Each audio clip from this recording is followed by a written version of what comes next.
Good morning friends, welcome to short hand helpline. Good morning stenography series में आप सभी का स्वागत है। तो चलिए स्टार्ट करते हैं। सबसे पहले 80 शब्द प्रति मिनट, फिर उसके बाद 100 शब्द प्रति मिनट के डिक्टेशन। लेकिन उसके पहले हम उनके कठिन शब्द और आउटलाइंस को देख लेते हैं। आउटलाइंस अगर आप इसमें समझ नहीं पा रहे हैं तो आपको टेलीग्राम ग्रुप में दे दिया जाता है। टेलीग्राम ग्रुप ज्वाइन करने के लिए आप डिस्क्रिप्शन बॉक्स चेक करें। जो भी ग्रुप ज्वाइन करना चाहते हैं वो सभी आपको डिस्क्रिप्शन बॉक्स में मिल जाएगी, या फिर आप डायरेक्ट टेलीग्राम पे सर्च कर सकते हैं स्टेनो हेल्पलाइन या शॉर्ट हैंड हेल्पलाइन, तो भी आपको ग्रुप की ज्वाइनिंग लिंक मिल जाएगी। तो चलिए स्टार्ट करते हैं सबसे पहले आउटलाइंस को। अमेरिकी राष्ट्रपति, तो अमेरिकी के लिए अगर अमेरिका ओनली आता है तो म में र का आंकड़ा और क, तो राष्ट्रपति के लिए हम श और ट और त का आंकड़ा लगा देंगे तो राष्ट्रपति हो जाएगा। नेक्स्ट है डोनाल्ड ट्रंप, तो ये बहुत बार आपने लिखा होगा ड नमला का आंकड़ा फिर ड फिर बगल में जस्ट ट लिख देते हैं तो वो ट्रंप हो जाता है। टैरिफ किंग, तो टैरिफ ट में र का आंकड़ा फ और क से कट करेंगे तो किंग हो जाएगा। लेकिन अगर आपको और अच्छे से समझना हो तो डैश लगा करके एक और ग लगा दीजिएगा। सर्वनाक भी है, तो सर्वनाक के लिए श और नीचे वाला र म और क। अगर ओनली शर्म आता है तो श नीचे वाला र और म, लेकिन इसमें सर्वनाक आया है तो क का आंकड़ा लगाएंगे और भी का आंकड़ा लगाते हुए हैं का आंकड़ा लगा देंगे तो ये हो जाएगा सर्वनाक भी है। विशेष रूप से, तो विशेष व का आंकड़ा श फिर श का आंकड़ा और रूप से का जो रूल हमने बताया था स्टेनो हेल्पलाइन पर, वहां से ये रूल अप्लाई कर देंगे। भारतीय मूल, तो भारत का फिक्स आउटलाइन एंड इसमें हमने मूल जोड़ दिया है, तो म की जगह पे हमने न लिखा है, न को कट करते हैं तो भी म पढ़ा जाता है। डेमोक्रेट, तो डेमोक्रेट के लिए ड म कम र का आंकड़ा फिर ट। वास्तु स्थिति, तो वास्तु के लिए व और श और थ। इस का चाप भी लगा सकते हैं आप, लेकिन वो थ लिखना ज़्यादा सुटेबल होता है क्योंकि आगे के शब्द हमें स्थिति को जोड़ना है। व्यावहारिक रूप से, तो व्यावहारिक के लिए य व और ह और क, और रूप से का भी हमने बताया। जीवंतता और सुंदरता, तो जीवंतता के लिए जीवन लिखेंगे फिर त पूरा फिर त का आंकड़ा, तो सुंदरता के लिए सुंदर लिखेंगे फिर त का आंकड़ा लगा देंगे। भारतीय विशेषज्ञ, तो भारत की फिक्स आउटलाइन एंड इसमें हमने विशेषज्ञ जोड़ दिया है।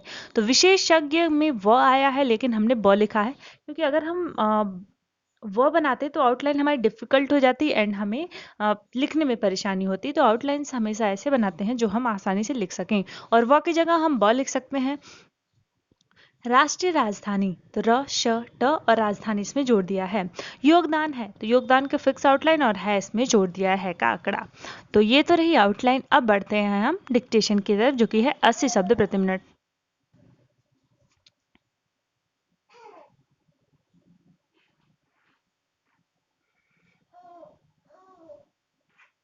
स्टार्ट। अमेरिकी राष्ट्रपति डोनाल्ड ट्रंप ने एक बार फिर भारत की जो आलोचना की है वह न सिर्फ दुखद बल्कि शुद्ध रूप से राजनीति प्रेरित भी है। बेशक इसमें भारत के साथ रूस और चीन को भी उन्होंने रखा है, लेकिन उनका भारत पर विशेष रूप से जोर देना बहुत लोगों को नागवार गुजरा है, तो कोई आश्चर्य नहीं। इसके पहले ट्रंप भारत को टैरिफ किंग भी बता चुके हैं। ट्रंप का ऐसा कहना वहां की राजनीति में उनके विरुद्ध भी जा सकता है। अमेरिका में राष्ट्रपति पद के लिए होने वाली सीधी बहस का यह आखिरी दौर था और इसमें भारत का नाम लेकर आलोचना करना और पर्यावरण संबंधी अपनी नीतियों का बेशर्म बचाव करने की कोशिश करना अनुचित ही नहीं, शर्मनाक भी है। पैरा। अव्वल तो एकाधिक मौकों पर ट्रंप भारत और भारतीयों को अपना मित्र या सहयोगी बता चुके हैं। वह यह मानकर चल रहे हैं कि अमेरिका में उन्हें भारतीय मूल के अमेरिकियों के ज़्यादा वोट मिलेंगे, लेकिन तब भी क्या उन्हें प्रदूषण या पर्यावरण के मामले में भारत की निंदा करनी चाहिए थी? क्या यह आलोचना का उचित अवसर था?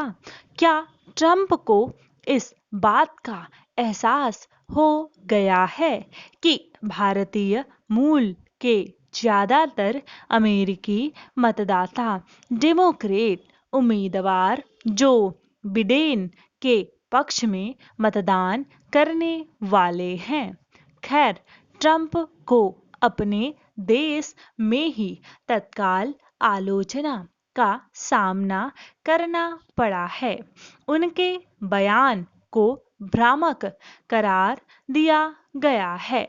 भारत भले ही प्रदूषित देशों में शुमार है, लेकिन जब जलवायु परिवर्तन के लिए जिम्मेदार देशों की बात आती है तो ट्रंप की टिप्पणी खरी नहीं उतरती। वस्तु स्थिति तो यह है कि जलवायु परिवर्तन के लिए अमेरिका बहुत हद तक जिम्मेदार है, लेकिन वह ट्रंप के नेतृत्व में अपनी जिम्मेदारी से मुंह मोड़कर दूसरों को दोष दे रहा है। ट्रंप के मुंह से रूस और चीन की आलोचना तो समझ में आती है, लेकिन भारत को भी साथ रखना कूटनीतिक और व्यावहारिक रूप से भी गलत है। ट्रंप ने शायद अपना नुकसान कर लिया है। उन्हें यह परवाह नहीं है कि उनका देश भारत के साथ रणनीतिक भागीदारी बढ़ाने की दिशा में आगे बढ़ चुका है और ऐसे में भारत को आलोचना का निशाना बनाना हर प्रकार से अनुचित है। पैरा जाहिर है, ट्रंप द्वारा किए गए प्रहार के बाद अब डेमोक्रेट पूरी तरह से भारत के पक्ष में खड़े दिख रहे हैं। उन्होंने कहा है कि ट्रंप हमारे दक्षिण एशियाई समुदाय की जीवंतता, सुंदरता और विविधता का सम्मान नहीं करेंगे। अमेरिका में बड़ी संख्या में ऐसे भारतीय मूल के नागरिक होंगे जो ट्रंप से दूर चले जाएंगे। भारत को आधिकारिक रूप से अमेरिकी राजनीति में नहीं पड़ना चाहिए, लेकिन भारतीय विशेषज्ञों को यह बात जोर देकर बतानी चाहिए कि जलवायु परिवर्तन में भारत या किस देश का कितना योगदान है। साथ ही यह सही समय है जब भारत अपनी कोशिशों पर गौर करें और ज़्यादा व्यावहारिक बने। दुनिया के प्रदूषित देशों में हमारी गिनती ज़्यादा समय तक नहीं होनी चाहिए। अपने तेज विकास के साथ युद्ध स्तर पर प्रदूषण का उपचार करना जरूरी हो गया है। पराली की गंदगी से घिरी राष्ट्रीय राजधानी की हमें सबसे पहले चिंता करनी चाहिए।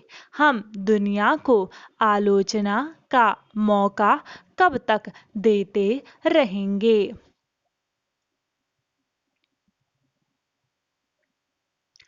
80 शब्द प्रति मिनट डिक्टेशन समाप्त हुआ। अब बारी है 100 शब्द प्रति मिनट के डिक्टेशन की।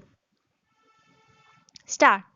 अमेरिकी राष्ट्रपति डोनाल्ड ट्रंप ने एक बार फिर भारत की जो आलोचना की है वह न सिर्फ दुखद बल्कि शुद्ध रूप से राजनीति प्रेरित भी है। बेशक इसमें भारत के साथ रूस और चीन को भी उन्होंने रखा है, लेकिन उनका भारत पर विशेष रूप से जोर देना बहुत लोगों को नागवार गुजरा है। तो कोई आश्चर्य नहीं, इसके पहले ट्रंप भारत को टैरिफ किंग भी बता चुके हैं। ट्रंप का ऐसा कहना वहां की राजनीति में उनके विरुद्ध भी जा सकता है। अमेरिका में राष्ट्रपति पद के लिए होने वाली सीधी बहस का यह आखिरी दौर था और इसमें भारत का नाम लेकर आलोचना करना और पर्यावरण संबंधी अपनी नीतियों का बेशर्म बचाव करने की कोशिश करना अनुचित ही नहीं, शर्मनाक भी है। अव्वल तो एकाधिक मौकों पर ट्रंप भारत और भारतीयों को अपना मित्र या सहयोगी बता चुके हैं। वह यह मानकर चल रहे हैं कि अमेरिका में उन्हें भारतीय मूल के अमेरिकियों के ज़्यादा वोट मिलेंगे, लेकिन तब भी क्या उन्हें प्रदूषण या पर्यावरण के मामले में भारत की निंदा करनी चाहिए थी? क्या यह आलोचना का उचित अवसर था? क्या ट्रंप को इस बात का एहसास हो गया है कि भारतीय मूल के ज़्यादातर अमेरिकी मतदाता डेमोक्रेट उम्मीदवार जो बिडेन के पक्ष में मतदान करने वाले हैं? खैर, ट्रंप को अपने देश में ही तत्काल आलोचना का सामना करना पड़ा है। उनके बयान को भ्रामक करार दिया गया है। भारत भले ही प्रदूषित देशों में शुमार है, लेकिन जब जलवायु परिवर्तन के लिए जिम्मेदार देशों की बात आती है तो ट्रंप की टिप्पणी खरी नहीं उतरती।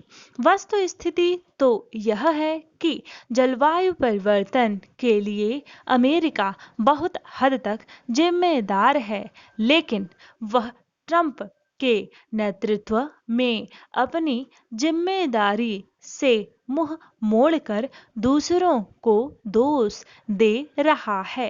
ट्रंप के मुंह से रूस और चीन की आलोचना तो समझ में आती है, लेकिन भारत को भी साथ रखना कूटनीतिक और व्यावहारिक रूप से भी गलत है।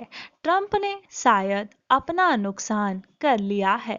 उन्हें यह परवाह नहीं है कि उनका देश भारत के साथ रणनीतिक भागीदारी बढ़ाने की दिशा में आगे बढ़ चुका है और ऐसे में भारत को आलोचना का निशाना बनाना हर प्रकार से अनुचित है।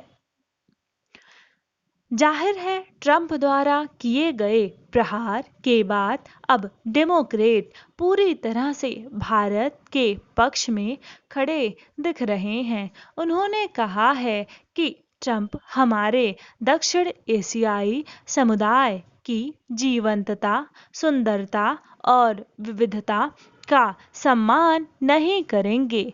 अमेरिका में बड़ी संख्या में ऐसे भारतीय मूल के नागरिक होंगे जो ट्रंप से दूर चले जाएंगे। भारत को आधिकारिक रूप से अमेरिकी राजनीति में नहीं पड़ना चाहिए, लेकिन भारतीय विशेषज्ञों को यह बात जोर देकर बतानी चाहिए कि जलवायु परिवर्तन में भारत या किस देश का कितना योगदान है। साथ ही यह सही समय है जब भारत अपनी कोशिशों पर गौर करें और ज़्यादा व्यावहारिक बने। दुनिया के प्रदूषित देशों में हमारी गिनती ज़्यादा समय तक नहीं होनी चाहिए। अपने तेज विकास के लिए युद्ध स्तर पर प्रदूषण का उपचार करना जरूरी हो गया है। पराली की गंदगी से घिरी राष्ट्रीय राजधानी की हमें सबसे पहले चिंता करनी चाहिए। हम दुनिया को आलोचना का मौका कब तक देते रहेंगे। डिक्टेशन समाप्त हुआ। ऐसे ही प्रतिदिन आपको डिक्टेशन मिलता रहे, इसके लिए चैनल को सब्सक्राइब कर लीजिए और बगल में जो बेल आइकन है उसे दबाना बिल्कुल भी ना भूलें।